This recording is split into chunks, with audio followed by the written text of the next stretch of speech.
நினைத்தாலே இனிக்கும். வணக்கம், நான் சினிமா ரசிகன். இது நினைத்தாலே இனிக்கும். 1992 ஒரு பிரபு படம் ரிலீஸ் ஆச்சு. நாளைய செய்தி ரொம்பவே இன்ட்ரெஸ்டிங்கான ஒரு படமாக இருக்கும். பிரபு வந்து ஒரு பத்திரிகை ரிப்போர்ட்டராக வருவார். இந்த படத்துடைய கதை என்ன அப்படின்னு பார்த்தீங்கன்னா, படத்துடைய ஆரம்பத்தில் ஒரு பாம் பிளாஸ்ட் ஒன்று நடக்கும். அதாவது இந்த ஹீலியம் பலூன் இருக்குல்ல, அது மூலமாக ஒரு ஃபாரினர்ஸு ஒரு டெஸ்ட் ஒன்று பண்ணுறாங்க. அந்த இடத்துல நிறைய ஆடு எல்லாம் இறந்து போகும். அப்படி ஒரு காட்சி, அப்படி முடிச்சுட்டு டைட்டில், அப்புறம் படம் தொடங்கும். அந்த பிரபுவுடைய சாகசங்கள், அதாவது பள்ளத்தாக்குலலாம் போய் கொள்ளைக்காரங்க அவங்களெல்லாம் ஃபோட்டோ எடுக்கிறது, இந்த மாதிரியான சில விஷயங்கள்லாம் பண்ணுவார். பத்திரிகையில் இவருடைய எழுத்துக்களை படிக்கிறதுக்காக மக்கள் ரொம்ப ஆர்வமாக இருப்பாங்க. அப்படிலாம் காட்டுவாங்க.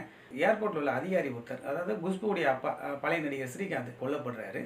அந்த வழக்கை போலீஸ் ஒரு பக்கம் விசாரிக்கிறாங்க. இவர் அதுக்கு பின்னாடி என்ன மர்மம் இருக்குது அப்படின்னு கண்டுபிடிக்கிறதுக்காக களத்தில் இறங்குறாரு ஒரு ரிப்போர்ட்டராக. அவர் பர்சனலாக சந்தித்த பிரச்சனைகள், அதுக்கப்புறம் குஷ்புக்கும் அவருக்குமான காதல், அரசியல்வாதிகள் அவங்களுடைய ஒரு பயங்கரமான ஒரு திட்டம் என்ன, அதை இந்த ஹீரோ எப்படி முறியடிச்சார் அப்படிங்கிறது ரொம்ப இன்ட்ரெஸ்டிங்காக சொல்லியிருப்பாங்க.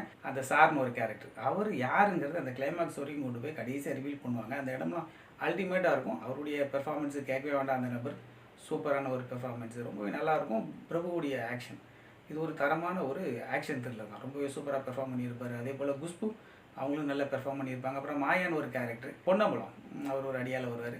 எனக்கு இந்த படம் ஏன் ரொம்ப பிடிக்கும் அப்படின்னா, எனக்கு ரொம்ப பிடிச்ச ஒரு நடிகர் அதில் இருப்பார். நான் சின்ன வயசில் ரொம்ப விரும்பி பார்த்த ஒரு நடிகர்னா பாபு ஆண்டனி. அதே போல் ராக்கி, அந்த ராக்கிங்கிற நடிகர் இதில் ஒரு மெயின் வில்லன் ரோல் மாதிரி பண்ணியிருப்பார். அதனால் சின்ன வயசில் ரொம்ப ரசிப்பேன் அவருடைய பெர்ஃபார்மன்ஸை. அந்த ராக்கிக்காகவே இந்த படத்தை அப்போவே 2-3 முறை பார்த்தது. ஆதித்யனுடைய மியூசிக், மன்மதான ஒரு பாட்டு உண்டு, மால்குடி சுபா அவங்க பாடியிருப்பாங்க. அப்புறம் இன்னும் 4-5 பாடல்கள் உண்டு. ஆக்ஷன்லாம் ரொம்பவே சிறப்பாக இருக்கும். இது நமக்கு யூடியூப்பில் அவைலபிளாக இருக்குது. பார்க்கணுன்னு விருப்பப்பட்டீங்கன்னா பார்த்து என்ஜாய் பண்ணுங்கள். நன்றி, மீண்டும் சந்திப்போம். இந்த சேனல் பிடிச்சிருந்தா லைக் பண்ணுங்கள், கமெண்ட் பண்ணுங்கள், ஷேர் பண்ணுங்கள். நன்றி.